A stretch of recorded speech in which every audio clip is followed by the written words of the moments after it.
8 months பேபிக்கு weight gain recipe தான் நம்ம பார்க்க போறோம். ஒரு கடாயில 1 கப் அளவுக்கு வெள்ளை அவல் சேர்த்துட்டு நல்லா ப்ரௌன் ஆகிற வரைக்கும் வறுத்து எடுத்துக்கலாம். அதே கடாயில 1/4 கப் அளவுக்கு பொட்டுக்கடலை சேர்த்துட்டு அதையும் நல்லா ட்ரை ரோஸ்ட் பண்ணி எடுத்துக்கலாம். 4 பாதாம், 3 முந்திரி, 1 ஏலக்காய் இதையும் நல்லா ரோஸ்ட் பண்ணி எடுத்துக்கலாம். இது நல்லா கூல் டவுன் ஆகணும். ஆனதுக்கு அப்புறமா நம்ம மிக்ஸி ஜார்ல போட்டு ஒரு பைன் பேஸ்டா நம்ம அரைச்சி எடுத்துக்க போறோம். இதை ஒரு ஏர் டைட்டான கண்டெய்னர்ல போட்டு வச்சோம் அப்படின்னா ஒரு 10 days வரைக்குமே நம்ம யூஸ் பண்ணலாம்.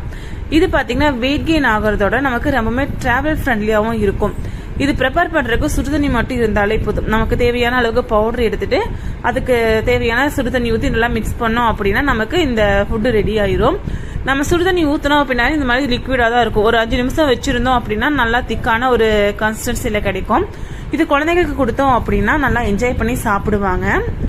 இந்த ரெசிபி உங்களுக்கு யூஸ்ஃபுல்லா இருக்குன்னா சேவ் பண்ணி ஃப்ரெண்ட்ஸ் அண்ட் ஃபேமிலிக்கு